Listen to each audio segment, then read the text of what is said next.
blasphemy. This is madness. Stop the insanity! Are you ready?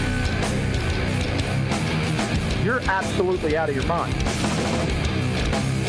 I think it's absurd. I think it's an abomination. I think it's a disgrace. Are you kidding me? Are you kidding? You're a jackass. Embrace the madness. Hello, everybody. Welcome back to the madness. It has been quite some time since we have joined you both, audio and video, but we are here, even if it's for a little bit abbreviated show. The madness is back. Rob Lange, Jessica Town. Jess. It's been a while. How are you? I haven't seen you since the Sixers game. I know, yes. We had a madness night out and it was so much fun. Saw a great game and saw Spider Mitchell not win by when he goes 50 for 35.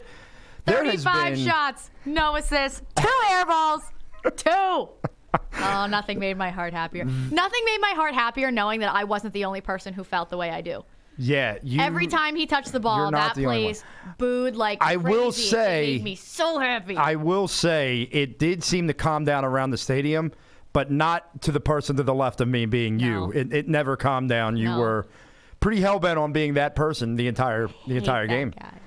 I didn't notice. I really didn't notice. I just have no respect for him of any kind. He's a good basketball player, except for those 2 air balls. They were ugly. But I just don't have any respect for him as a person, as a man. I have no respect for him of any kind. I think he's a good basketball player, but the no respect for him as a man. But I did wear I've my never shirt. met him. You did. Had the shirt on. And I posted that picture on my Instagram. I tagged him in it on my story, and he saw it before the game started. He did, and I think it's what threw him off. I think that's why he knew. He scored 30-plus odd points, but had no assists. And took the L. I don't care about anything else. He lost. Well, since then, there has been a lot. So many things. That has taken place. We did do a hour-long special YouTube video where me and Jess both kind of recorded something, but we are back, although it's going to be hectic, and we hope that you could deal with us over the next few months. Bear with us, please. Basketball it is my fault. Basketball is back. I do coach, but look, this is what it's going to look like. We are looking to record on Wednesdays, with the show streaming at wildfireradio.com on Friday mornings, 9 to 11 a.m. Love it. Okay? It will still get on iTunes. You could still get it. And it will still be up on YouTube, probably even earlier than the stream and the iTunes hits. Perfect. And, look, I know we're recording on a Wednesday and then it's not really getting out there for 2 days. So we're going to try and keep it current. We're not going to talk about every Sixers game like what happened last night, because by the time Friday comes, they might have played another game. Right. But there's so much in the. I mean, actually, they are playing another game. They played tonight at 7. They played tonight, and then they'll probably play on Friday. I don't know if they're back to back or if they play Friday. I'll look that up. Yeah, look that up for me. I'm on that. All right, great. But not to forget that we are also brought to you by ProSportsNotes.com. Jess is writing great articles over there. There's been a lot of great articles about the Sixers, the Flyers, the Phillies. This is the first show, Jess, since me and you have been together. That just touches our hearts, doesn't it? Nice. That all 4 teams are really in the news right now. Not all for good. No. But all 4 teams are in the news. You have the Phillies in on every free agent. That's fine. You have the debauchery. I don't even know if that's a word. Debauchery? I don't think that is. Debauchery. Debacle. The debacle? Is that what you're looking for, Mr. English teacher? Look, I just had to teach all day. Had rap battles going on in my classroom today. Rap battles. Phenomenal about historical figures. Excellent. They play on Friday. There you go. They play the Wizards on Friday. Ooh. They're also in the news. And Bradley Beal could come here. Debacle in the Flyers organization, as they all like to say over there. All of it. Just don't know what the hell's going on there. So many problems. We have the Eagles hanging on by a string, which obviously will dominate a lot of our talk because we still are in football season. And then we have the Sixers, whether you want to talk about Jimmy Butler's clutchness. Jimmy Butler's first game winner, the second game winner. The team's 13-8 or 14-8. Markelle Fultz and his whatever's going on now in New York. They're 14-8. 14-8. Yeah, we're not saying bye to Markel Fultz yet, and I'll tell you why. There is just stories abound in this city, but I still don't like. I'm not happy. I'm not happy. I'm happy about the Sixers. Can I be happy about? Yeah, I mean, but even the Markel Fultz thing annoys me. But I've just decided to pretend that Markel Fultz doesn't exist. Yeah, but you can't. That's kind of where. Well, I can. And Mr. Bad teammate Jimmy Butler. I can. Do you want to know why? Because we have Jimmy Butler. But Mr. Bad teammate Jimmy Butler. I love what him. an amazing response to the question about Markel Fultz. We want him to get better. He's one of us. I don't care what outsiders say. Did you see That's my just tweet? Noise. The SpongeBob. The mocking SpongeBob letters. R.I.P. the producer of SpongeBob, by the way, or the creator of SpongeBob. That broke my heart. I never heard the guy's name before, but he created SpongeBob. I just remember seeing it in the SpongeBob font. Nah, that show they were still making new ones. Oh yeah, they're contracted through 2019. And I was watching SpongeBob in college, and we all know that was a long time ago. Yeah. Not as long for you. No, not as long for me about college. But I grew up watching SpongeBob. I know. Love SpongeBob. Yeah, that was your show as a child, as I was watching it in college. Anyway. All right. You brought that to yourself. You did that to yourself. It's more fun that way. You want to be an ass, but you brought that to yourself. It's more fun that way, you though. You feel bad, but you did it to yourself. Whatever. But yeah, I mean, I said it when he came here. I don't think any of the bad teammate or this, that, or the other thing about the guy. If he was playing somewhere where he could play and just play and have fun playing and win, none of that was going to matter. Mm-hmm. None of that was going to matter. He couldn't be Jimmy Butler in Minnesota. And I think he was angry that he was wasting some of his best years in friggin' Minnesota, where they weren't going to go anywhere. No, and a lot of it circled around, well, we had bad relationships with Karl Anthony Towns, with Andrew Wiggins. Well, what it sounds like is they didn't take very well to him critiquing their play. Right. And, giving them advice maybe in his way. I'm sure his way is a little more demonstrative than what we've seen. Sure. But guys on the Sixers seem to embrace it. And I think part of that is because who's a lot like that is J.J. Redick. Right. J.J. Redick's going to yell at you. Yeah. He's going to let you hear it. And J.J. Redick openly has said, playing here is the most fun he's ever had. And exactly. I think that's a huge part of it. They didn't finish their season the way they wanted to last year, but he wanted to come back here. It took them almost too long to give him that deal to get back here. You know what plays into that? You know what plays into that whole culture and that fun culture? The coach that everyone wants to fire. I love me some Brett Brown. And I know that there are, negatives of his coaching. There are. Yeah. There are some things he does that, are a little frustrating at times. But the fact is, the culture here is one that guys like Joel Embiid love, Jimmy Butler love. Who the hell knows what Ben Simmons loves? All I know, if he's going to put Kendall Jenner. If he's going to put Kendall in the Wachovia Center, Wells Fargo Center, whatever how it's called, she goes in the upper deck where we were sitting the night that we went to the 100%. game. She should not be courtside, although she is a very beautiful woman. She's beautiful. I don't give a shit. You know what? Whoa. I almost really said Wow. I really don't care. See, why is it when a guy tries to talk about a famous woman and calls her beautiful, the girls automatically no, you won't do it. You won't do it. I really don't like her. It becomes she's okay because you don't like her personality. She's gorgeous. I just don't like her. Yeah, but you can't sit here I and say don't think she's that great. I think there are plenty. I think there are plenty others. My point has been made. Yes, I didn't say she was the hottest girl in the world. Okay, well, I'm saying she's damn close. I mean, I hope your wife listens. Man, she's a gorgeous. Why can't a guy appreciate the attractiveness of another female? I don't care if he dates her. I just don't ever want to see her courtside again. I do think it's funny that she booed Tristan Thompson. That's funny. Mm-hmm. I think that's really hilarious. She booed Tristan Thompson, but what did hurt me later was then the Cavs won. Did that hurt? Well, that hurt a little bit. Yes, that hurt. I was at my reunion on Friday. Oh, so you don't even remember the game? No, we were standing at the bar, and it was me, Joe, and some of our friends that we're still really good friends with now that we went to the reunion with, and we looked up and we're like, oh my God, what's going on? My brother texts me and sends me a screenshot of an Instagram of Kendall Jenner courtside at the game, and I was like, oh, it all makes sense now. It makes sense now. But anyway, what hurt me more was, yes, that, but also then later someone tweeted at Khloe Kardashian something about, I thought everything was okay and everything was fine with you and Tristan. Why is Kendall booing him? And she said something like, her man was playing against my man, and I almost put a bullet in my head just from that tweet alone. That all made me really upset. You know what this shows you, everyone? You know what this shows you, everyone?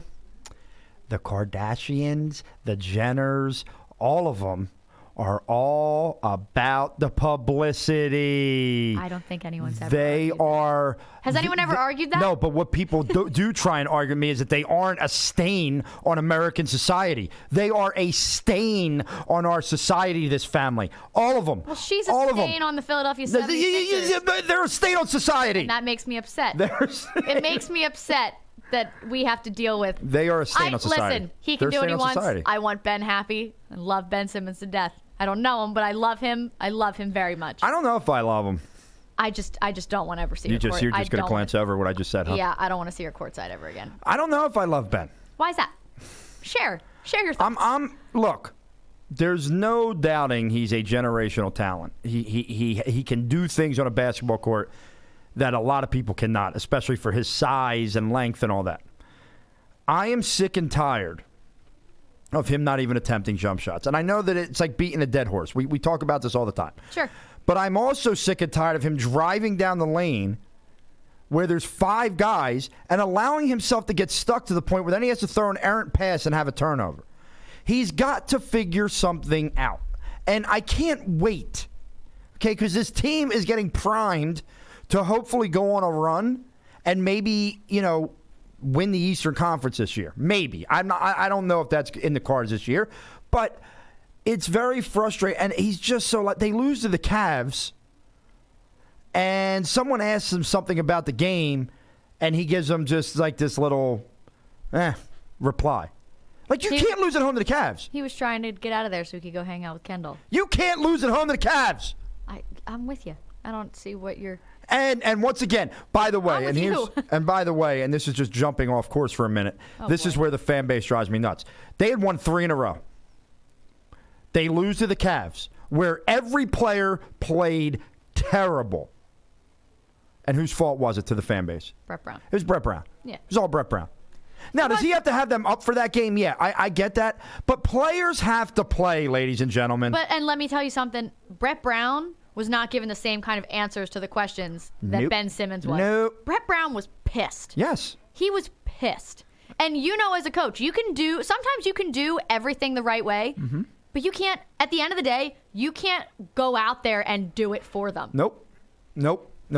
So, Brett could have done everything the right way, and it genuinely just, the cards fell where they did, and Brett was just pissed because he could have done everything right. And at the end of the day, they just didn't execute. And sometimes that's the case. That happens. And that's the case. Well, I wanted to tweet out, and I meant to do it, and I didn't, and I said, but, in the grand scheme of a basketball season in the NBA, Sixers will lose anywhere from 30 to 40 games in that range, hopefully at the lower end of that range. If I have to watch 30-some-odd times that people rip Brett Brown, meaning they rip him for every loss, but then they're like cockroaches right now. They crawl into their shadows, and then as soon as they lose, they come out. They're like Cowboy fans. Yeah. And start running off at the mouth. You can't do that, because if you did that, every single coach in the league would be a bad coach, because they lose 30-plus games outside of, say, a Steve Kerr. Although they're not looking very hot right now. Anybody calling for Steve Kerr's job? I haven't heard that one time. Anybody calling for Brad Stevens' job? Nah. Very few, and they're just idiots. Yeah, stupid. Come on, guys. Come on. Just get over it. Get over it. Brett Brown's going to be here for a few years. Deal with it. That's fine. Deal with it. And I'm okay with it. I love me some Brett Brown. All right. And they love Brett Brown. You can't, listen, we're learning this from, obviously, the Flyers and what's going on with them right now. You can't just start firing people and expect the players to all, you have to, at some point, yes, you want to take the franchise in a good direction, and you want to take the franchises in a winning direction. But at the end of the day, if you have a coach that every single player in that locker room respects, loves, and enjoys playing for, and a coach that can get all of that out of those players, if you just fire him you're not going to get any good result, because at the end of the day, whether, if the Sixers were to, God forbid, fire Brett Brown right now, and even if they Your brought in season's somebody like a Steve Kerr or a Brad Stevens, just because they're good coaches and they're winning doesn't mean the team would still have some resentment towards this coach, even though it wasn't the coach's fault. People don't get that a mid-season coaching change is basically a sending up the white flag on the season. Quit. It's over. We saw the season's done. when the Eagles fired Chip Kelly. We were like, up, and that's closed. It's Door over. closed. Done. I mean, the Cleveland Browns said, hey, all right, we can win some games, but we're really probably not going to do anything now, so we're firing Hugh Jackson. Fair. Okay, and they're 4-6-1. Everybody's like, "Oh, look, here they come." No, they're not. They're not going to go to the playoffs this year. Probably go 5-11. Okay, yeah, they're not going to the playoffs this year. Get it out of your heads.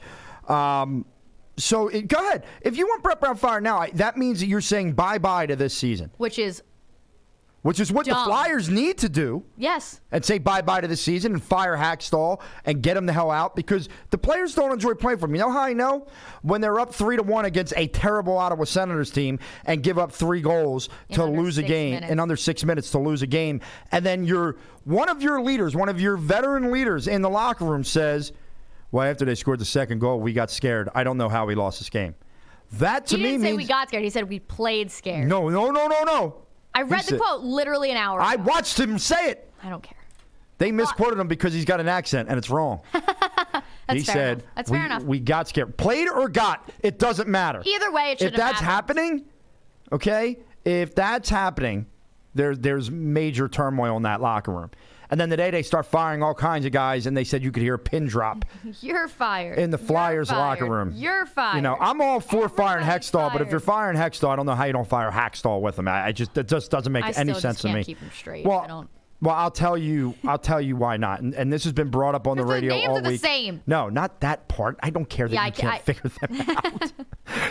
The issue in the Flyers organization is very simple, and it's been on the radio all week, and I agree. It's all Flyers alumni. It's Paul Holmgren. It's Bobby Clark. Nothing changes. Joe Banner said it years ago. The definition of insanity is doing things over and over again and expecting a different result. Okay?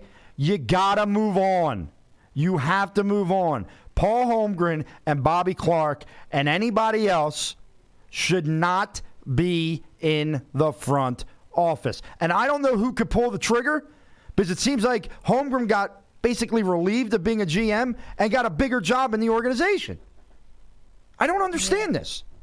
It just makes no sense. This is why last year I made my comment, and I'm sticking to it, that I will not partake in that team until they do something worth partaking in. That's fair. And that's the way, I mean, that's really all I want to say about those idiots. That's fair. We're kind of just moving through everybody. I think we today. can close that book, and we can, we're done with Let's go back to Markelle Fultz. Oh. Because you have to. Because this is a sports talk podcast, Jess, and this is a big topic. Here's what I will say. Okay, let's get you just on the camera by yourself for this, because this is going to be fun. Okay. See? I don't want to be on right now. I have been the biggest supporter of Markelle Fultz this entire time. Through the draft, through the, whatever saying that, we made the wrong decision, through the phantom, real, who knows what, shoulder injury, through, when he played a couple games last year and was a mess and then took 62 or whatever many games off and then came back, and his off season and working with Drew Hanlon and everything. I have been the biggest supporter of he is going to be fine, he is going to get better, and everything is going to be okay. That is where I've been. At this point, I'm so done with Markelle Fultz. And it pains me to say, and it bums me out, because at the end of the day, he is a 20-year-old kid just trying to figure it all out. And I get it. But when you're the number 1 overall draft pick, you are supposed to be able to grow up fast and mature quickly and to be able to get into that role. And I get it that some people just can't do it, and some people, they're just not made for it. And that's fine. But this is so much further than that. And the differences in, like, the I'm going to go see this guy, and now I'm going to see a specialist for my shoulder. Oh, it's also my wrist. Oh, and then Markelle asked for a trade. And, I mean, it's just a giant bummer. And I have been the biggest supporter of Markelle to this point, and I don't want anything to do with it anymore. I don't. Okay, now it's my take. I can't wait. Okay. First and foremost, I think as a society, we need to just stop reading headlines and believing everything we read. Because the headline said Markelle Fultz wants out. I didn't buy that for a second. You want to know why? Because he still showed up at a shoot-around. He's been at every game after an agent said he wouldn't be around the team. Right. Okay, so what does that tell me? The agent wants a trade. The people that are supposed to be the advisors to this young 20-year-old want a trade. Okay? Keep in mind, why did the relationship with Drew Hanlon go sour? Because the tweets. Well, somebody else got on his case, apparently, as I've heard reported, that there hasn't been enough of a fix to Markelle Fultz. You think that was Markelle? No. I think the people around him, and I hate to say it, obviously the agents and stuff like that, but I think his mother, and I think anybody else that's close to him has done him terribly, terribly wrong. And he is not strong enough mentally, and he's not vocal enough to hit back. He just accepts it and moves on, and that's why we are in this predicament that we're in. And where I agree that it probably, if they were to move on at this point, I want to be like, oh my God, I can't believe they did that. I'm behind it. I don't think they've shut the door on it. I got to be honest with you. I think they're pissed. I think they're annoyed I that think all they're angry. The stuff's coming out. Yeah, I think they are truly going to wait for these specialists, even though they think it's probably bogus. And we're going to see what happens. Unfortunately, I don't think this is going away. Like everyone goes, all these teams will trade you. No, nobody's going to trade you for him. We're not getting. Okay, we're not getting anything. And I don't even think you'd get that for him. To be entirely honest with you, I don't think you'd get that. But it would be a team like Cleveland who is rebuilding that would probably take the chance on him. All these people who think that one trade scenario with Washington is real, it's not real, guys. No. It's not real. And if it was, okay, I'd do it in a heartbeat. But it's not real. And I don't think he needs to go back home, if you ask me, because he is mentally scarred right now. And I hope he gets well, and I hope that somewhere along the line he can form a career wherever it may be in the NBA. But I agree with you. I don't think it's going to be here, and it's unfortunate. I don't think, like everyone, like, you know what, screw you, Markelle. We've all been in your corner, and now you do this to us. Markelle didn't do anything. I don't think Markelle's This is the agent anything. Speaking and his advisor speaking. Get it right. Understand that. If you see or have watched anything with Markelle, I'm not on the screw you, Markelle train. I'm just on the. I'm super bummed about it, and I'm annoyed because I think it's the same. There are some fans that we've talked about this. Don't think about things objectively anymore. Absolutely. It's just they don't think about it and then end up sounding dumb. I think as we sit here and think about it, no one's thinking about it objectively, realizing that if you've watched any interview with Markelle or any post-game presser or anything, Markelle didn't go anywhere and say, I don't want to be here. There's no... Remember when he was asked about his shoulder, his first game back, and he just didn't say anything? Yeah. Which is not an immature move. Yeah, but he was 19 at the time, Like, he's a 19-year-old kid. I can tell you some fun stories about my 19-year-old brother that, yeah. Aren't you going to? I will, yeah. It's going to be fun. But I just think that I'm not on the screw you, Markelle thing. I'm more on the screw everybody else around Markelle, because because I think from the beginning it's been, if there was a motorcycle accident, well, who do you think was the one who advised him not to say anything, especially if it was before the draft? I think it was the burner accounts. If it was, and all the different stuff, he's being advised to see. It said a lawyer was advising him to sit out. It didn't say he was making these decisions. Which was one, I think, specialist and that was one of those things when they said the attorneys are his agent. That's right. It's like people were like, Jesus, he's only listening. No, it's his agent, guys. It's his agent. And I think part of it is just, it's a shame because we've got so many good things going here as well that this is just taking away from it. It's taking so much extra energy from the organization and the coaches and a distraction from the players that, like, it's just not what they need right now in their current situation, you know? Yeah, I heard on the way in today on the radio, somebody called in and said this year in Philadelphia sports, you know, post Super Bowl, obviously, has been what he calls excruciating. And if you think about it, it's probably a little extreme, but the Eagles are coming off a post-Super Bowl run, and you don't know who they are week to week. Flyers are the most ridiculous thing in the world. Yes, there's some hope with the Sixers, no doubt about it, but this Markelle Fultz thing looms over like a dark cloud. The Phillies had this little run and then just collapsed.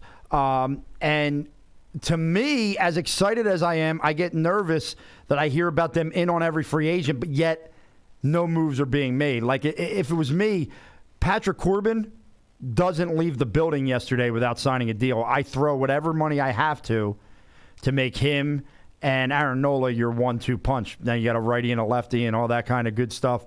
And I've heard nothing. I don't know if he left. And if he left, that means he's going to New York. And guess what? They're going to pay him more, and you're going to lose him. It has been a tough year since it's almost, you know, it's funny. Tough year is, I think, accurate. But it's funny. Excruciating. No. Look, at halftime of the Giants game, all I will tell you, I will not tell you what I had did. I will not tell you my actions. I will not tell you what I look like walking around my home. I will just tell you. Failed on going to the game. I will just tell you, I had some things to do. Right, I had to put up Christmas decorations outside. That's my job. But I will tell you that I was given this quote from my wife. I cannot believe you are acting this ridiculous over football. So you take that for what it is. You can take a guess of where I was and how I was acting and how I was reacting to things. You were acting more immature than your 3-year-old. Yes, I was, although it's pretty hard to do these days. So I could see where someone would feel that way.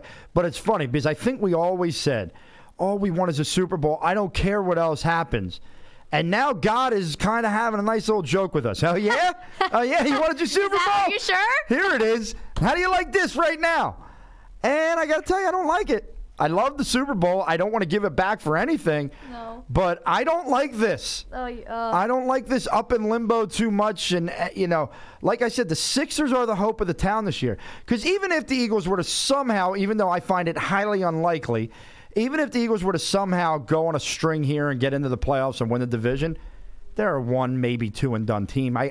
They're just not good enough. They are playing guys that were literally working other jobs a few weeks ago as starting secondary. I didn't even know there was a man named LeBlanc on their team. LeBlanc, you didn't they have two Sullivans. For actually a couple weeks. Yeah. I knew they had Trey Sullivan. Chandon. Didn't know there was another one. I thought Chandon was Trey. No, Chandon and Trey were both here during preseason. Yeah, I know. And I thought one was Trey. I thought they were both Trey. I thought Trey was a nickname for Chandon. Where does that make sense? Maybe there were 3 Chandons in the family and he was the third, meaning he would be Trey. That's extreme. I know a kid that was named Donald, but everyone called him Trey because he was the third. Joe's the third. I don't call him Trey. I'm calling Joe Trey from now on. What's up, Trey? I thank God that no one. Trey, I hope you're doing well out there, man. All the time, every time we've talked about in the past, like if we were to have a son, would we keep it going, be the fourth? And he goes, only if we can call him Quattro. I'm like, no. Then I guess that's out. that option is out. That won't be working. No. We got to get Joe back in the studio. I know. Well, now he's coaching basketball too, so we have to work around all of it. Well, you know. He was going to come a couple weeks ago on that Tuesday that we ended up doing the videos. Because we couldn't get in. Yeah. But we went to the one game. Fair enough. That's fair enough. But anyway, and then he started coaching last week when I was away. I was going to send him, and it was you were coaching, he was coaching. It was a lot of things. So we'll figure it out. A lot of stuff going on. We will figure it out. Also, when are we getting our theme song? I was thinking about that today. I literally have just been talking about that today. Okay. With 2 of my friends, actually. One of them is a DJ. Other one's a rapper. The DJ is making me music for my ballet class. He actually literally, as I was walking in here, just sent me the final cut. There you go. I'm very excited because it's Disney themed, and I can't wait to listen to it. Ooh. We should play it on the air. He can. I'm kidding. You don't have to.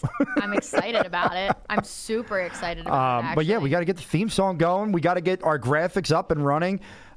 This is the perfect time to tell you that the Madness is brought to you by ProSportsNotes.com, powered by WildfireRadio.com. You will now be able to catch us on Friday mornings, 9 to 11.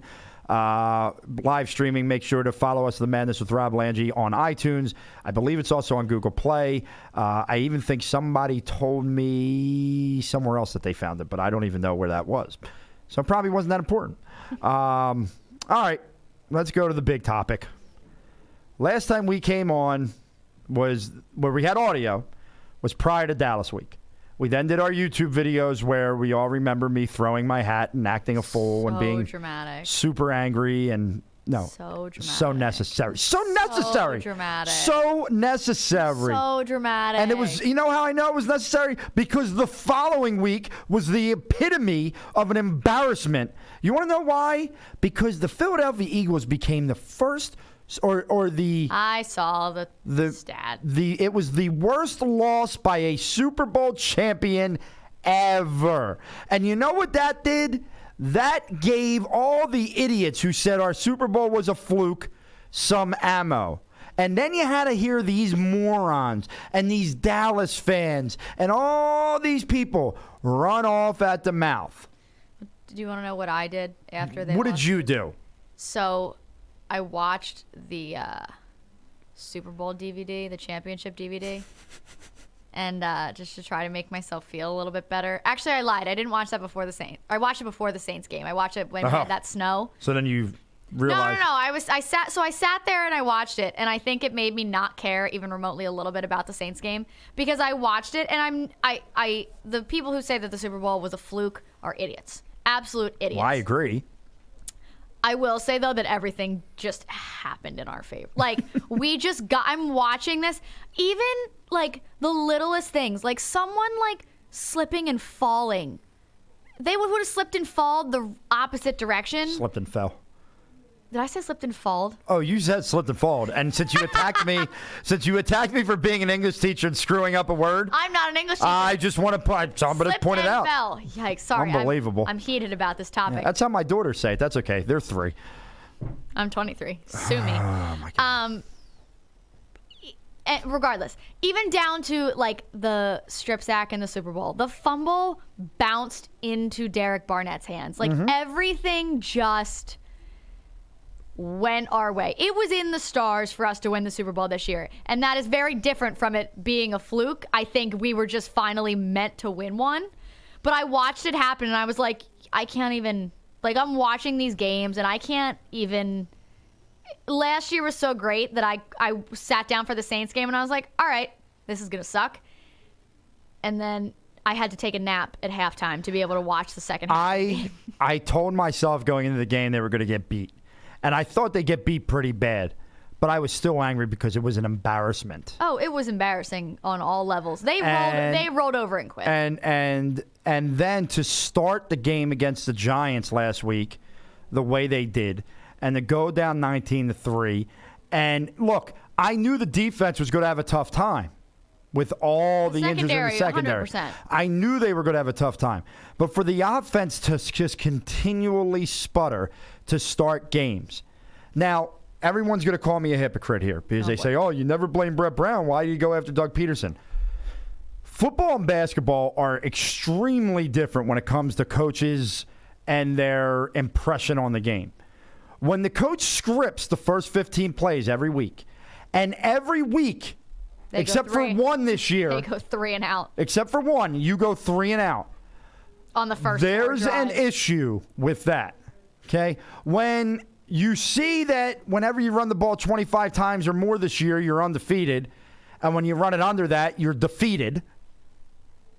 And you still haven't noticed that, that's a problem. Okay? That's a major problem. The coach has a greater impact when it comes to the sport of football. And, you know, I was talking to my dad. He was over at the beginning of the game this weekend, and he brought up something. He said it to me in the past, and I've heard other people say it. I just never, you know, do you remember, or can you name the last Super Bowl winning coach to, in that offseason of the Super Bowl win, so within months of the Super Bowl win, writing a book? No, right? Not Bill Belichick, not Mike Holmgren, not Pete Carroll, not any of them, right? Not Bill Walsh and go back and all the way, right? Doesn't that come off a little bit like you're feeling yourself a bit too much? I guess you could look at it that way. Yeah. That, to me, is a little disconcerting. Because what it says to me is, what I loved about Doug was he wasn't Chip Kelly. And there was no arrogance. But then you write the book. And I know people get in your ear, oh, you should write this, you should write that. Nick Foles' book was different. Nick Foles' book was fantastic. Okay, because Nick Foles was a backup quarterback, sprung into action, and it was all about his faith and how that kind of carried him through. It wasn't about him winning the Super Bowl. It wasn't about him winning the Super Bowl. It's just someone came to him. happened to end with winning the Super Bowl. Okay, exactly. Spoiler alert. The book ends with Nick Foles winning the Super Bowl. I just... And I have concerns that, Frank Reich leaves and they just bring up this Mike Groh and go, oh, no, he was integral last year. I don't think Mike Groh has any clue to what he's doing. You know who? So when they did it, I was all in favor of them picking Deuce. So was I. I was 100% in favor of that. I don't know if Deuce would have been a fantastic offensive coordinator, but I know for a fact that there would be a running backs coach in his ear trying to get him to run the football a lot more. Mm-hmm. And not waiting until week 12 to start running the football a lot. And I think that in itself is important enough. And I had some idiot commenting on my article saying... You got a lot of those, don't you? We should promote Deuce Staley to offense. We're going to lose Deuce Staley in the offseason to a head coaching job. I love Deuce, and I think he's fantastic, but I think that he came back to coaching to be with the Eagles. I don't think... I think Deuce eventually will move on if he's not moved up to an offensive coordinator role. Maybe, but I don't see... I don't know. Maybe I haven't seen enough of Deuce to... No time soon are we... Not in this offseason are we going to lose Deuce Staley to a head coaching position. Not to a head coaching position. But I think... So something that I didn't notice that I saw on Twitter, I don't remember when it was. Mike Groh was the passing game coordinator on the 2016 Rams 17 team. Rams, yeah. No, the 2016 Rams. Yes, because he was here in 2017. That wouldn't let Jared Goff start the season. Yes. That almost killed Case Keenum. Yes, exactly. And look, Mike Groh summed up who he is as an offensive coordinator. The Golden Tate comment? With one comment. We're having trouble integrating Golden Tate into the offense. The whole point of getting Golden Tate was he fit it perfectly. He fit your bubble screens and your quick slants and your 5 and outs and friggin' all your stupid little short pass plays. Don't tell me you're having difficulty integrating him. That's on you. So, I don't care how this season ends. He needs to go. Mike Groh needs to go. And I'm not saying that look, obviously, anyone who's going to try and call, and I haven't heard people say this, but anyone who does try and say, oh, maybe we should let go of Doug is an idiot. First of all, I don't know. Oh, I've heard people say that they need to fire Well, Doug. I'll say this. I will say this. I don't know if Doug on his own is a great coach. But a lot of guys who go down in the books as great coaches had great coordinators. Doug needs a better offensive mind with him, such as a Frank Reich was, to make this offense not so vanilla, not so mediocre, not so known by the opposing defense. Mike Groh's not it. No. Mike Groh's not it. Now, look, you go to the other side of the ball and the other coordinator and Jim Schwartz. I don't know. I find it to be a problem that it took Malcolm Jenkins having to tell him, hey, you might want to simplify this. We have a lot of new faces out there. How don't you see that? Sure, but what at this point, I could totally see. I've never been in favor of saying anybody should fire Jim Schwartz. I've never been on that. You have. I have not been. I could understand it to a certain point. Anybody at this point now saying that they need to fire Jim Schwartz because of the way the defense is playing is stupid. I get that he should have seen it, totally. But I also think that, like, at this point, if you're like, oh, our secondary's terrible, Jim Schwartz needs to go. Well, no, not at this point, but they were bad before this point. I understand that. So anybody saying using now as their argument, okay, I got what you're dumb. saying. No, but here's an issue I have, okay? Because clearly, here's the thing. I agree that his play calling might have been great, but anybody who's saying, oh, Jim Schwartz is an idiot for starting these people where they're starting this and the other thing, clearly, Jim Schwartz had the best person starting at every position that they had available. Well, he did, but here's the issue. If you are going to try and force guys into a scheme that they're not good at, I don't think you're doing your job as a coach. Sure. I'm not saying you have to totally change your scheme, but you have to adapt it to fit your personnel. He has not done that until Malcolm Jenkins went up to him at halftime and said, we don't have to change our scheme, but we have to simplify the terminology. Here's my issue. I think Jim Schwartz, and I've said this before, is too arrogant. He's got a little, I'm not saying he's full-on Chip Schwartz, but he's got a little bit too much Chip Kelly in him. Because you've been calling him Chip Schwartz for the last 6 weeks. Because he's got a little bit too much of that Chip Kelly in him. Sure. Okay? Because, all right, you're beat up, all that stuff. How your game plan doesn't circle around stopping Saquon Barkley in that first half, the only reason you ended up stopping him was because Pat Shurmur stopped him. Yeah. We didn't stop him. Pat Shurmur stopped him. Pat Shurmur's an idiot. Yes, he is. I don't know what I think he was trying to give Doug a win. Listen. Oh, God. Here we go. I won both of my fantasy matchups. And the Eagles won. By the way, we're falling apart. Our Pro Sports Notes fantasy match, like I played someone, I can't remember who. I think people have stopped looking. They had 4 guys on a bye. Yeah. Now, granted, I scored 170 points because my team has turned godlike in that league. As I told you, just wait. That's all right. I won both my matchups. That one I don't know if it's that one or the other one I have Saquon Barkley in. But Saquon Barkley had like 38 points, and the Eagles won. That's all I need. Yeah, we're falling apart, by the way. 2 big losses. What's going on? Tyreek Hill didn't play this week. I made a little slight adjustment and tried to I outsmarted myself. And I started the Baltimore Ravens, Gus Edwards or George Edwards. What's his name? Carl? Susan? I don't know. Started him over Philip Lindsay. Not that it would have made a difference. The other team scored like 180 points. We'll be okay. We're fine. Okay. We had no Jared Goff. I had to play Carson Wentz. We had no Tyreek Hill. I had to play Jarvis Landry. Didn't we have Deshaun Watson at one point? Yeah. Did you drop him? Jared Goff is really good. Yeah, but why do we have Carson Wentz and not Jared Goff and Deshaun Watson? Because I like Carson. And I thought Carson was going to go bonkers last week. Okay. Apparently he didn't. Well, do you know who did go bonkers this week? Deshaun Watson. He had, I don't know how many touchdowns he had, but he had so many touchdowns and none of them were to DeAndre Hopkins, so I won. I was behind by like 20 points and I ended up winning by like 10 because I was playing my best friend and she had DeAndre Hopkins and I had Deshaun Watson going into Monday night and I ended up winning and I was so happy about it. Congratulations.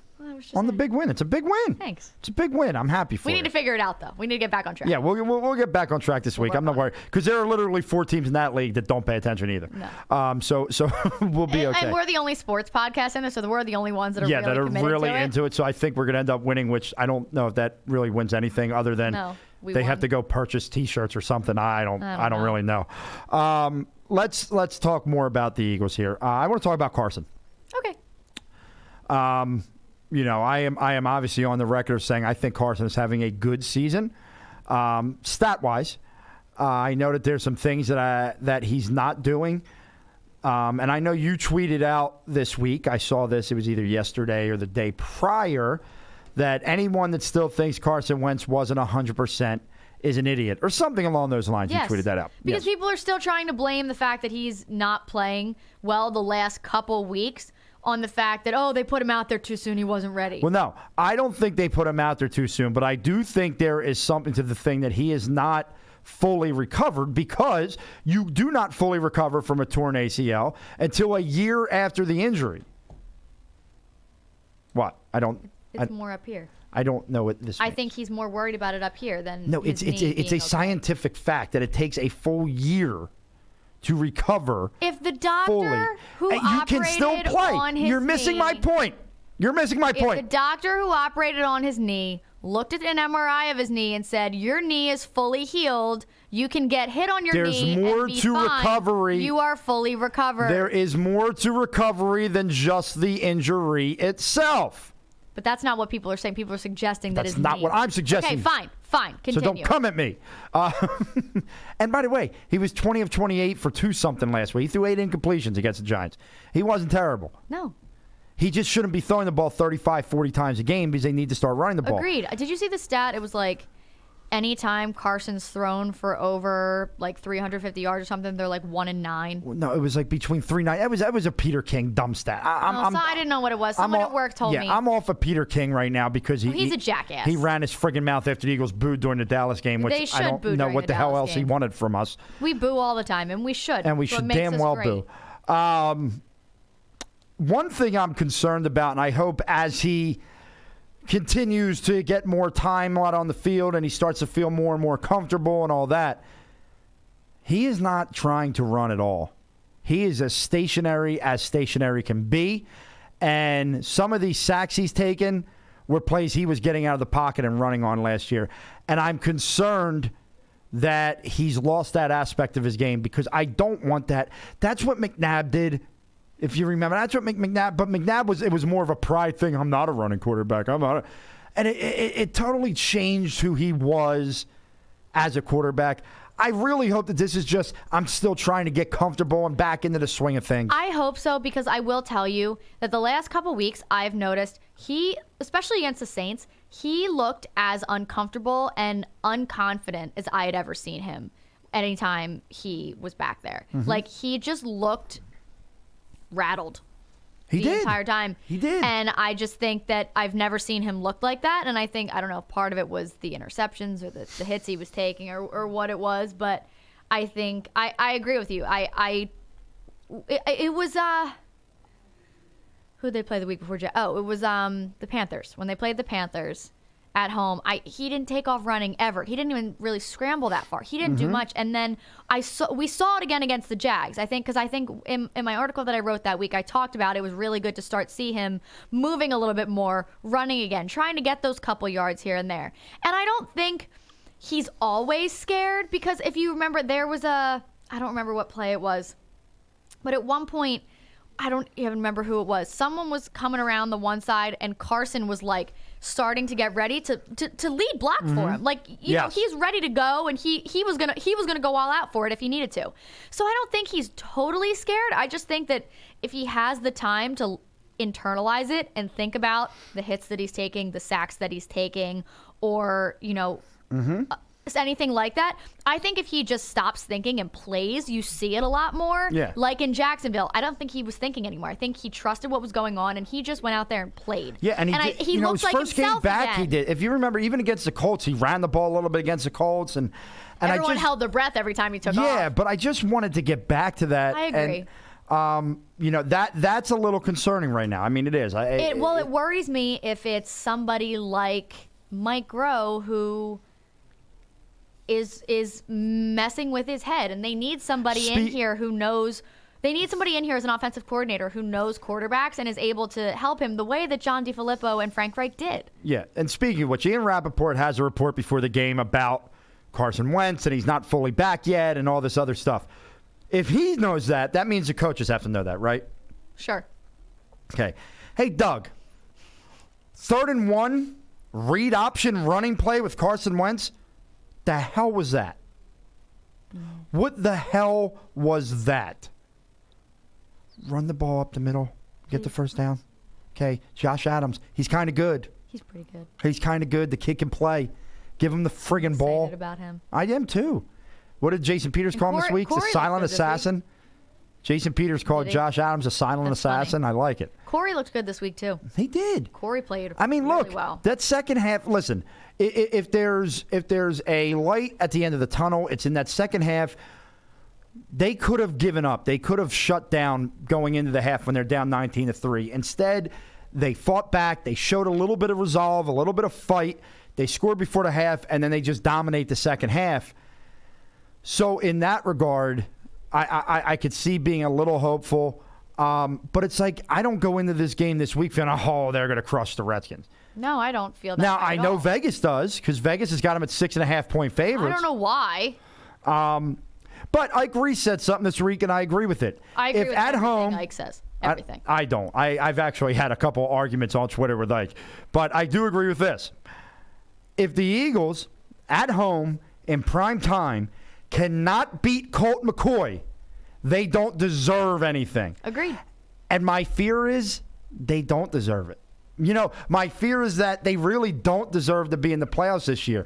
I want them to make the playoffs. I'm telling you right now, if they make the playoffs based off of winning the Super Bowl next year, I'm good. I'm good. Yeah. I'm fine with the way this season. season. If they make the playoffs, Yeah.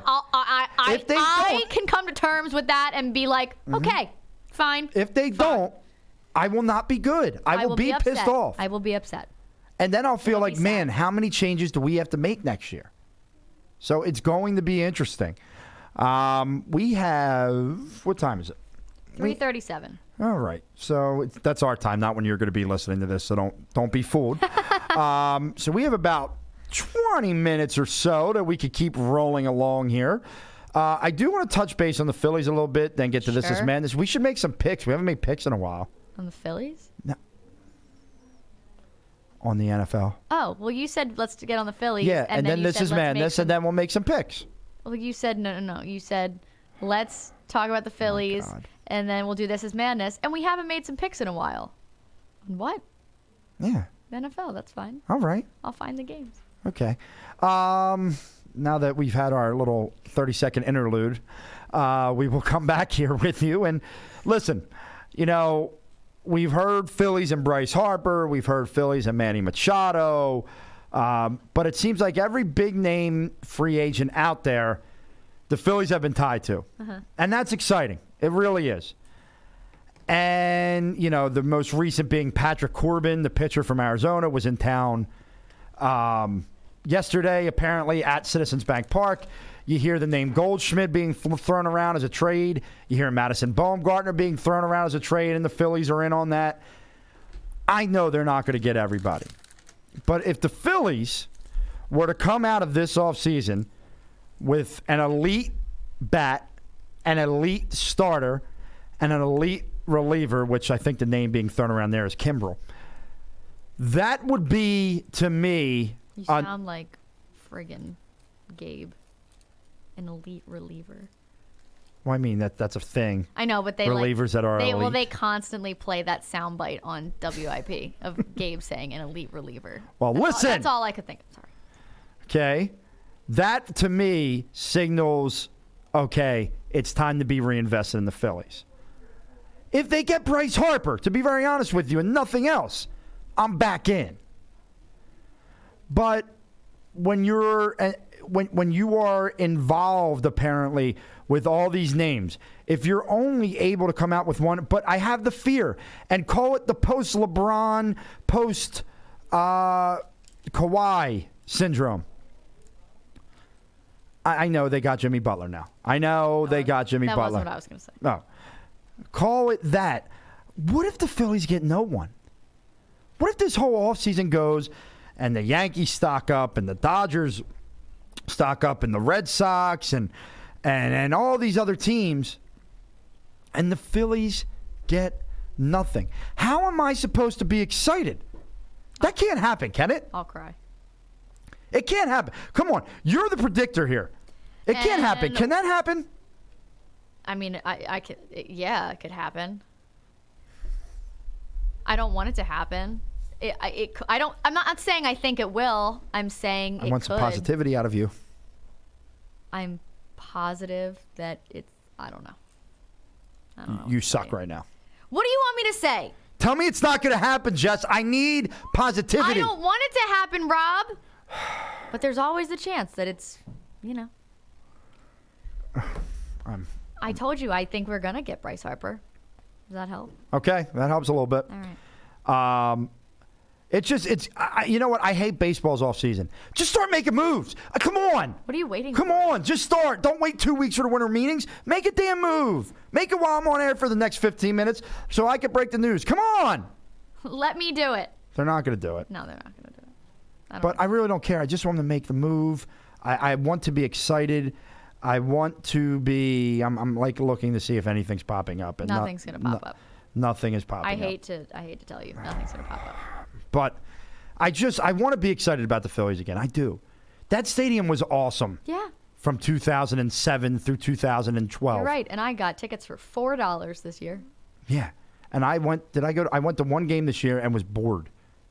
You did say you were bored. I was bored. The only good thing was Bryce Harper was there, and I got to see Bryce Harper, who I now want to see for 81 games at home and 81 games on the road as a Philadelphia Philly. That's fair. I've totally just drawn on the I want Bryce. You know what? You get Manny. I want Bryce Harper. I've been saying I want Bryce Harper since. The guy is so Philly, it's not even funny. I know. You know He's who else is so so Philly? Who's that? Jimmy Butler. Jimmy Butler is so Philly. Love that guy. And I love me some Jimmy Butler. Love me some All right, Jimmy Butler. I bought that Jimmy Butler jersey. I walked into that store and I bought that Jimmy Butler jersey. You bought that real fast. I did, and I never looked back. This girl over here gets to buy children's jersey, so she gets $25 off the price. 50. It's bogus. It was literally half the price. Literally, like if they even made triple XLs for little kids, it still wouldn't fit me, and that frustrates me. That child extra large, it fits perfectly. I'm gonna go put it on later when I get home to watch the Sixers game. You're a child. Sue me. Literally I got a cheap Jimmy Butler jersey. I bought the Jimmy Butler jersey, and then he went to work on the Utah Jazz. He did. He had a big game. I got excited. I got super excited. I knew it was a good purchase. And then the game winners and just Jimmy Butler rolling his ankle, and they're like, oh, he might be out for some time. Plays the next game. I'm like, okay, I love you. How about the fact that both game winners Jimmy. were almost the exact same play? They were.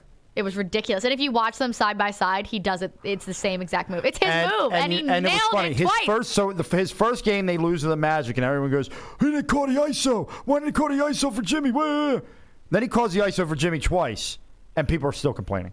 Shut up! People are idiots. I hate everyone, man. Me too. I really do. All right, let's make some picks. All right. And then we'll get to This Is Madness. I'm trying to get us some NFL theme music. Don't worry. Nice and quiet. What do you call your grandmom again? Rara. Rah. They will be soft. They will not overtake the wonderful voice of your amazing granddaughter. Okay, we will be good. All right, let's see. Here we go. Okay, go ahead.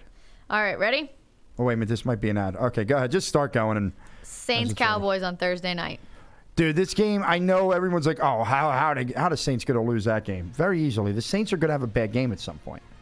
This is a short week. They are traveling to Dallas. It's not a short week. All right, well, whatever. They both played on Thursday. It's a full week for them. They're playing. Dallas is playing well, whether you want to admit it or not. Dallas is playing actually good football at this point. Oh, that's why. That was weird. But really, at the end of the day, I still just don't think Dallas is a good football team. I think they're okay. I think their defense is good. I think Zeke is very good. I hate him, but I think he's very good. I just can't imagine the Saints losing this game to Dallas, although it does set up for that letdown that everyone has. But I'm not going to pick it. I'm going to go with the New Orleans Saints to win the game and save us and set us up, hopefully, for a game for first place next week after the Eagles beat the Redskins, hopefully on Monday night. Go Birds! All right. Chargers at Steelers. Chargers-Steelers is going to be an interesting game. That's a Sunday night game, right? I think so, yeah. Steelers coming off a really bad loss. I don't know how they lose that game. Who did the Steelers play? They played. Why am I drawing a blank? I just remember it was not a game they should have lost. Oh my God! The Chargers-Steelers is the Sunday night game. Let's see if this loads fast enough for us to. I'm losing my mind. I know. I'm trying. I'm trying so hard because it's. But the Chargers. Did the Chargers lose to Denver this week? No, the Steelers lost to Denver. The Steelers lost to Denver. Denver has beat the Chargers and the Steelers in back-to-back weeks. That was a bad loss to lose to that Denver team. Yeah. This Denver team is not great. Case Keenum out there performing again, out there producing that Case Keenum. And that Phillip Lindsay, too. And that Phillip Lindsay. Fantasy. Sitting on our bench, producing real well. I had him in 2 other leagues. Yeah, well, I didn't in our league. Did you see all the stuff that's like he still lives at home because he's from there? So he like goes to practice and like goes home and has to like clean his room. I Like did not goes see and that. plays in the NFL and then goes home and like didn't. mom cooks him dinner and he has to do his chores. No. I think it's amazing. The Chargers are playing good football outside of that loss to Denver. They really handled Arizona, which you would expect.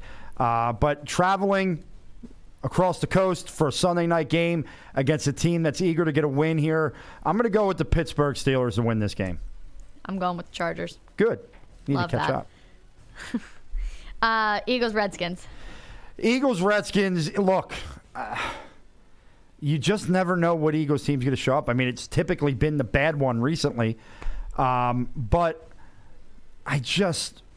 maybe I'm just picking up my heart here that they're going to come out and do what they're supposed to do and just roll this team in a Monday night game. So I'm going to go with the Eagles, and I'm hoping in a game where we are in the fourth quarter just chilling out and relaxing. Like last time when we played them. Yes. At home on Monday Night Football. Yes. Although there were some casualties in that game. Yes, let's not have that happen again. Please, God, no. We don't have enough room to have We casualties. don't have any left. There's none left. And then another game that I just decided might be fun. Vikings, Patriots. Vikings, Patriots should be fun, but I don't think it's going to be as much fun as people think. No, I'm just on the Steelers. Look, the New England Patriots are doing what the New England Patriots do. I know that people were a little concerned about them, but they're just so good. They're well coached. Tom Brady is ageless. I mean, James White didn't even have the game he's been having, but Sony Michel did. The Patriots are home. You know, I know Minnesota won and looked pretty impressive against Green Bay, but that doesn't really tell me anything. This one's New England all the way. I'm with you there. As much as it kills me because I hate Tom Brady, but yeah, God, that guy's good. He's very good. He's pretty good at this football thing. He's still a punk. He should consider doing Poor this forever. Tom. Yeah, poor Tom. Is there anything else, or is that it? No, that's it. There's That's not it. really any more interesting games this week. The games suck this week. You Yeah. heard it here first, ladies and gentlemen. So, with that, Sunday's going to suck. I can't read, so you have to talk while I pull this computer closer to me. Oh, what am I talking about? Talk about This Is Madness, where we haven't done I have a story for you. All right. So, it. Don't start the story yet. You consider that to be insane? Told you. This is You've missed it. I did. You missed it, so I don't want to. Don't I'm give me that excited. look. You I'm missed it. glad. I just wasn't ready for it. I know. That's what I was looking for the All whole right. time. So last week we were in Florida for Mm-hmm. Thanksgiving because my sister was playing in a big field hockey tournament Yes. that, for some godforsaken reason, is on Thanksgiving Day, Friday, and Saturday. So we all went down. My whole family, both my grandmothers came down, and we could all spend Thanksgiving together. It was a lovely time. My brother didn't want to go down right away because he's in college. He wanted to be able to see his friends from home, and I get it because it's tough. Part of the thing about coming home from, it's seeing your family, but also seeing your friends from home, your neighbors that, he's been good friends with all of our neighbors since he was 6. They're his Right. best friends and some of his friends from whatever, high school, what have you. So he wanted to stay home so he could hang out with them on Wednesday night, the night before Thanksgiving. So my dad booked him a flight for first thing Thursday morning. So he had an 8 a.m. flight to come down to Florida. My dad was going to go get him. He'd be there in time for Sophie's second game of the day. So my mom and I leave Monday. And then my grandmothers, my step-grandfather, my sister, and my dad, they left Tuesday. So we were in Disney. We went over to Palm Beach Wednesday. So we're all together just waiting for Andrew to get down there. My dad booked him a hotel room at the airport Marriott. So he's right there. My dad packed his clothes because he was coming home Friday afternoon. Right. So he just needed an outfit for Thanksgiving and something to wear home on the plane. My dad brought his clothes with him.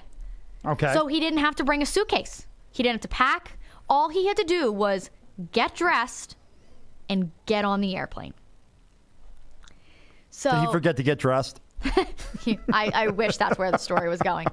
So Andrew calls my parents 3 a.m. Say, I'm in the hotel room. I'm home. I'm safe. I'll make the plane. I'm going to bed. I'll wake up in a couple hours. My dad, earlier than that, was like, I want you to set all of your alarms in your phone. Now I want you to set 5 alarms in your phone, and I want you to call down to the front desk for a wake-up call. My dad gets up at 5:55, calls my brother. No answer. He calls him 25 times between 5:55 and 6:30. Now, 8 o'clock, I think it was an 8:30 flight maybe. So you need to be there by 7 at the latest, you know?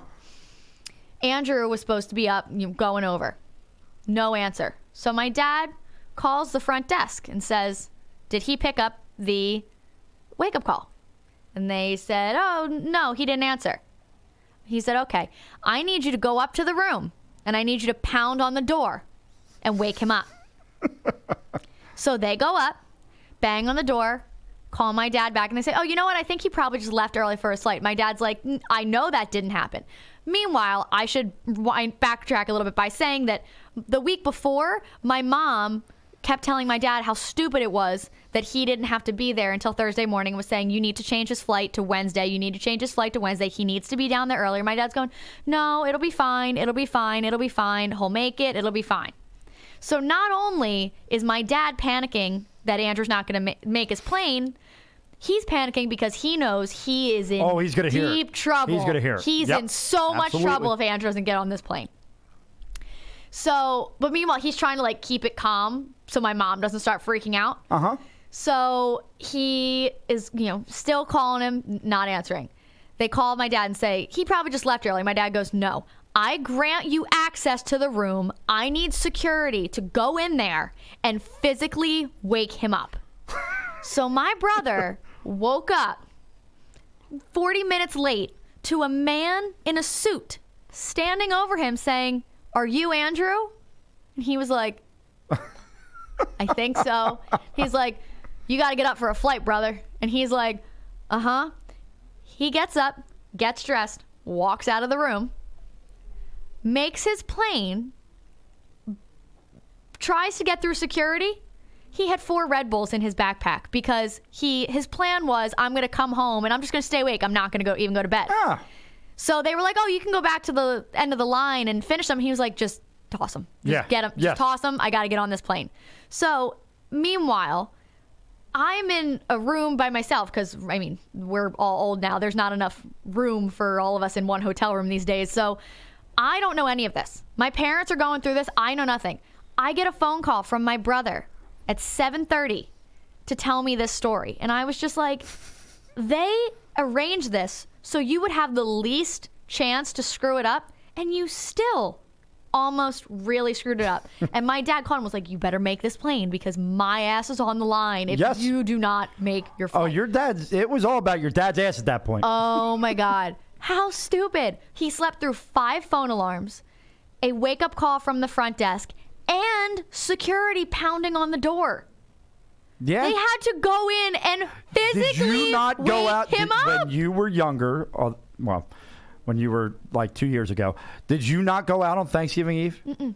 You've never been out on Thanksgiving Eve? I went out a little bit last year, but I only went out from 4 to maybe 6. Okay, so let me tell you because I love Thanksgiving. I love Thanksgiving food. I get hungover very easily. Yeah. The last thing I want to do. Great. Let me tell you what the cool kids do on Thanksgiving Eve. The cool kids go out on Thanksgiving Eve and drink to the point where they want to just sleep and not hear anything in the morning. That's what the cool kids do. But I agree. Knowing all that, I don't think I would have been able to sleep. So that's my ridiculous story about meanwhile, my sister tells her entire team the story because it's hilarious. So when he walks in his joggers, boots, and he's got a blazer on as well that he wore on the plane.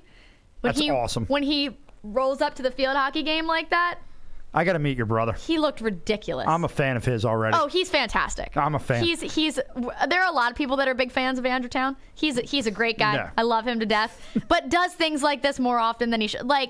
It's only funny because he made the plane. This would not be funny. Right. It would not have been funny. Oh my God, my mom, I think, would have. I don't even know who would have been in more trouble, him or my dad. Your dad would have been in more trouble. Thanksgiving dinner would have been horrible, but we had a very lovely time because he didn't. No, your dad would have been more. That's not even a question. Oh my God. Your dad would have been in so much trouble.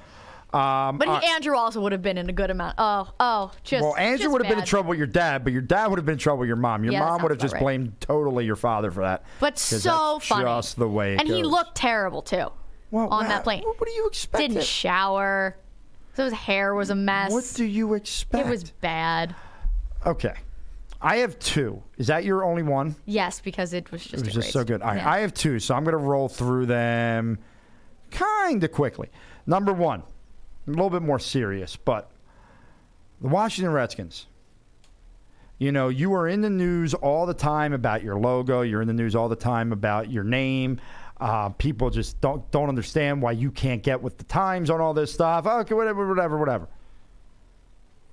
But then you go and do something like this week. But then I have to laugh. You're going to go and claim Reuben Foster off of waivers after he's arrested for the 3rd time since he came into the league for a domestic violence situation. Then you're going to say we are well aware of the situation. Obviously, you're not. Obviously, you are the epitome of a disgraceful franchise. You are taking the ball from the Dallas Cowboys and you are running with it. First of all, I have an issue with them. Secondly, I have an issue with the NFL that they are allowing anybody to claim this ass. Okay? Colin Kaepernick can't get in the league because he kneels during the national anthem. I don't care what your feelings are one way or the other on that anymore. I just don't. But he can't get into the league because he's protesting social injustice. But Reuben Foster can get arrested 3 times for domestic disputes, domestic violence. And whether it's been proven or not, the fact that it's happening all these times where there's smoke, there's fire, and you're going to just continue to let this guy play? And I know he's on the exempt list, whatever. It's bogus, by the way. That list is the dumbest list there is in sports because he still can be around the team. He can still. By the way, if he could be on the sidelines, I hope an Eagle drop kicks him next week. That's what Jason Peters is good for every now and then. Yeah, exactly. So that's my one thing. Against the Redskins, yes. Love me some JP. That's my one thing. It's an absolute abomination that they allowed that to happen. It's an absolute abomination that the Washington Redskins would do that. Second, this week, Monday Night Football comes to Philadelphia. We've been waiting for that. I know exactly where you're going with okay? this. And one of the only reasons I want to go to the game is so I don't have to listen to the awful announcing of Joe Steratore, Jason Witten, and Booger McFarland. One of the reasons I don't want to go to the game is because where I sit, I damn well know that the Booger Mobile is going to make its way down to me at some point and block my view. And I'm not going to say some nice things.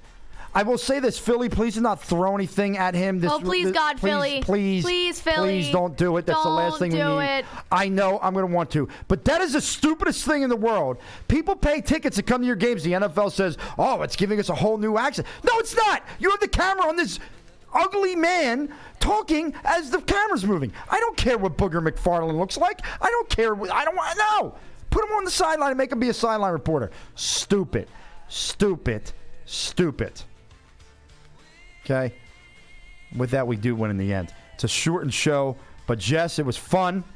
We're going to be back. There will be no live stream on Wildfire Radio this week. That will start next week. Got it. But the show will be on iTunes. And it still will be on Wildfire, just not the live stream. Yes, right? I believe so. But The Madness with Rob Lange, you can search it on iTunes. We'll be up on YouTube hopefully within the next day. We love you guys. Keep supporting us through these difficult months. Jess, thank you for being a trooper with me. Of course. And not leaving me for bigger and better things. Oh, never. And we're going to have some fun things coming up on the store soon. Yes. Just in time for Christmas. Just if you in time want for things Christmas. with mine or Rob's face on it. Big time. All right, not my All-Stars. Got to be out there, I'm sure. Oh, it's being worked on. It's being worked on. All right, well, until next week, everybody, have a great week. Enjoy Eagles, Redskins, and embrace the madness. I won't hide behind a mask. What you see is what you'll get from me. I'm stronger than they think. They can force me to the brink again. Now I know